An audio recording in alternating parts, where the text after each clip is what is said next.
Hey everybody, thanks for tuning in to Call the Cops. My name is Officer Jamie Keneally. As always, a huge show in store.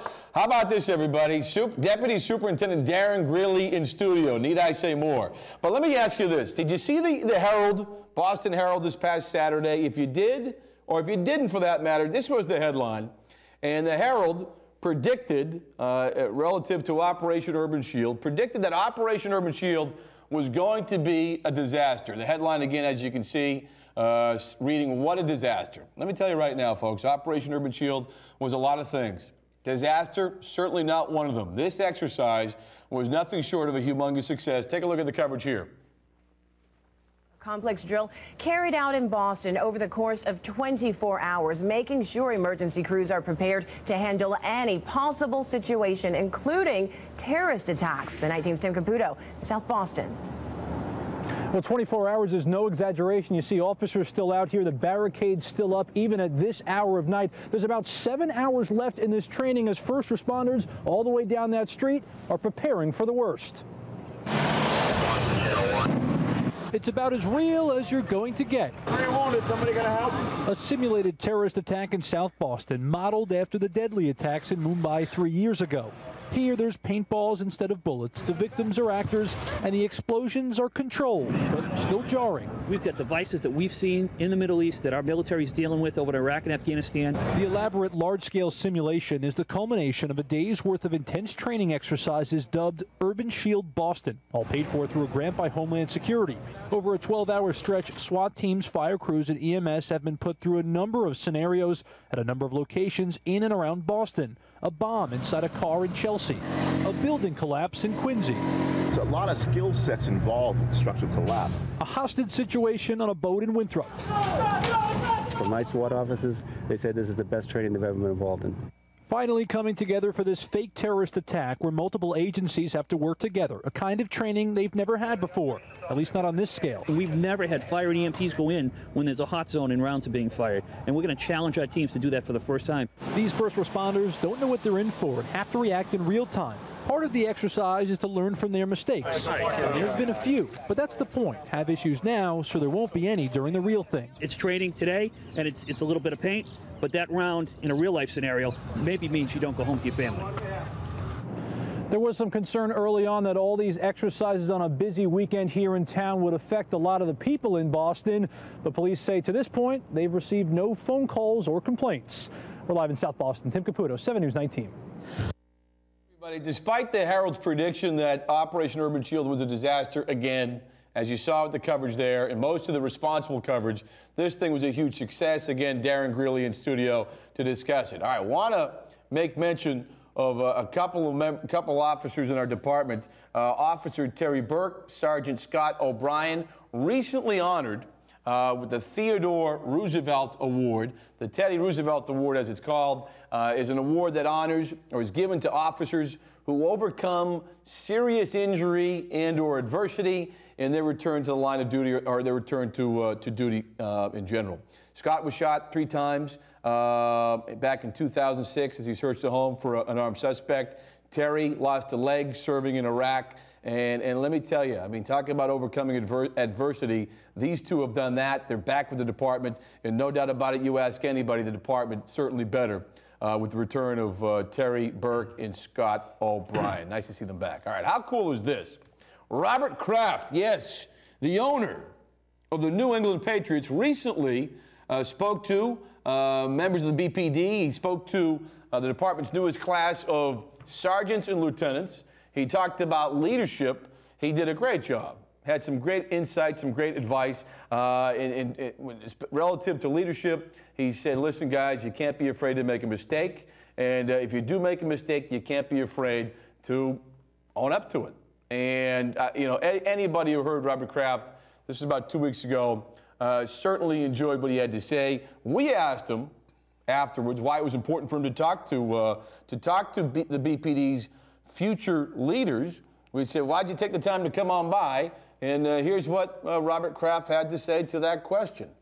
because I was invited to do it, and I'm honored by that. I think that I don't think the police department is appreciated. It's an undervalued asset, the way people serve our community and actually do a lot to help create the culture of why Boston is such an attractive place. We're lucky to have a police department like we have here, and I hope we continue to build it with good, high-quality people of integrity. Nice to see Robert Kraft stopping by and talking to members of our department. All right, back to Operation Urban Shield. It was a 24-hour Homeland Security exercise. This thing, folks, was real life. It was a simulation, and as you can tell by the video, yeah, this thing was about as real as you can get. It was all about testing this region's ability. Oh, man, is that gruesome? This region's ability to respond to and handle a large-scale terrorism attack. A lot of people, again, asking how real was it. Take a look at the video. You get the answer to the question. But because of this drill, let me say this. This city, this region, is a lot safer because now, as a result of this exercise, your city's police department, fire department, EMS are now better prepared to handle, again, a large-scale terrorism attack. And the bottom line, quite simply, if you want to get better at handling events like this or attacks like this, you got to train for them. It's that simple. All right, that said, our man in studio. Wow, I don't know how we pulled this off. I don't know how we pulled this off. My people talked to your people. Money was exchanged. But we get Deputy Superintendent Darrin Greeley in the house. Brother, Operation Urban Shield, you had a big role to play with this. Let me ask you off the top. How successful was this event? Extremely successful.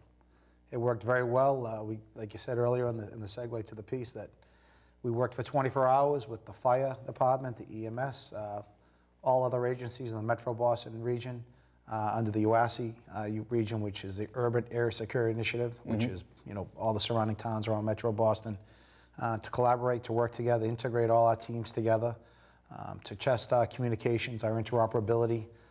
Post 9/11, the federal government's invested a lot of infrastructure and money involving police interoperability, equipment, training, and what better way to see how we do, what improvements we need to make in our training methods than to do live simulation drills.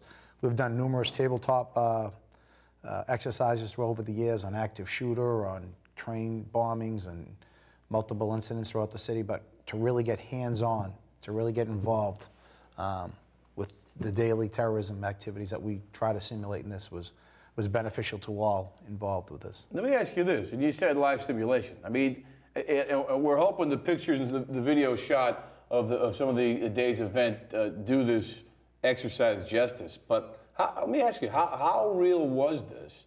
And what was some of the feedback you got from the officers who were thrust into these scenarios? Were they like, oh man, this was real deal stuff? Or what kind of things were you hearing from the people who were participating? Well, the feedback was excellent. From the offices and all the different SWAT teams, to the Explosive Ordnance Division teams, the K-9 teams, to all our fire department, USAR, the Urban Search and Rescue teams, to our tactical medics, to all our commanders.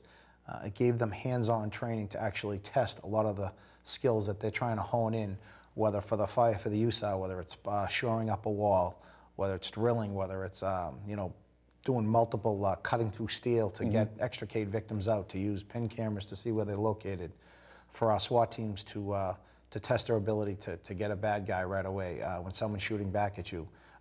We talked about how realistic it is. Well, to make it as our training, you only are as good as you fight. You train as good as you fight. And to make it as realistic as possible. You got to do it. Yeah, we could shoot at a paper target at the range all day, but when you actually have someone with a simulation gun, which is firing a high-velocity paint pellet at you, you're wearing the proper safety equipment, as all teams are, and then to put in all the other intricacies that we added in, the moulage, which is the people painted up. What is moulage? Define moulage. That's just the blood and guts and some of the makeup we saw in some of these people? We hired a company from California to come in to really hone that skill, to really makeup artists. They're a Hollywood-based company that came in, made up in the Consolidated event. We made over 35 victims. They had burn marks. They had gunshot injuries. They had, unfortunately, we had some brain injuries. Officers who were shot, multiple gunshot injuries, crushed hands, crushed legs, a myriad of injuries that were done. But they're getting calls. Our guys getting calls. They're going in. People are hurt. People are injured. People have been shot. They go in. It's not just going in to rescue the people, but you're getting fired at. You're dealing with all sorts of things. But again, maybe just to speak to that point, these people didn't know not only were made up. Like you saw the girl with the glass in her arms, they also played the part. Like I remember I was down there and she was screaming, help me, get the glass out of my arms. How important was even that aspect of it? You need to make it real. Yeah. And what we also did to make it real is we started off every scenario with a script. You know, we were measles, massive scenario event list, how we're gonna try to basically say how the scenario is gonna play out. Yeah. But some of them, the consolidated, I can speak of, we just gave it, this is what's happening. And we based it on Mumbai, India. We based on 10 men armed with assault rifles and backpacks entered a ferry terminal in Boston. That was a script. They started hurting people, shooting them right away. Then we said, listen, Commander, you got 911 calls just came in, multiple victims being shot or injured. A police cruiser was dispatched, a 2-person car was dispatched. We heard gobbling on the radio, incoherent screaming for help. This is what you have now.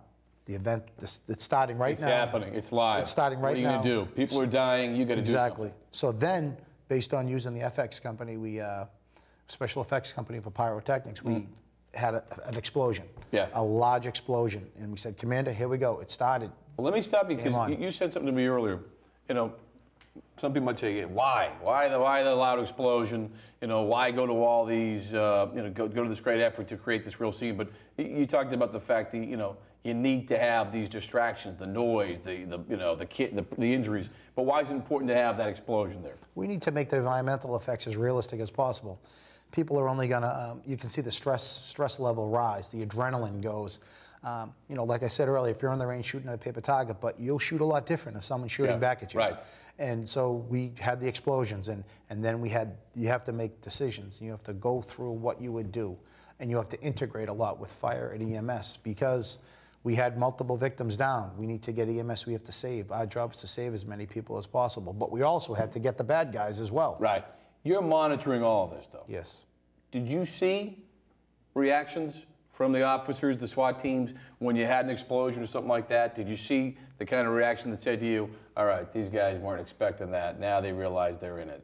Well, they're gearing up. They're getting excited, and how we simulated it was we had the loud explosion and multiple people injured, and they told them there was some men down there with rifles, so they couldn't get close. So we used some of our equipment, we used armored vehicles to get down there, to extricate victims out and to set up a perimeter, see exactly what they had. So when that first team pulled up, we gave them another surprise. We lit off a car bomb.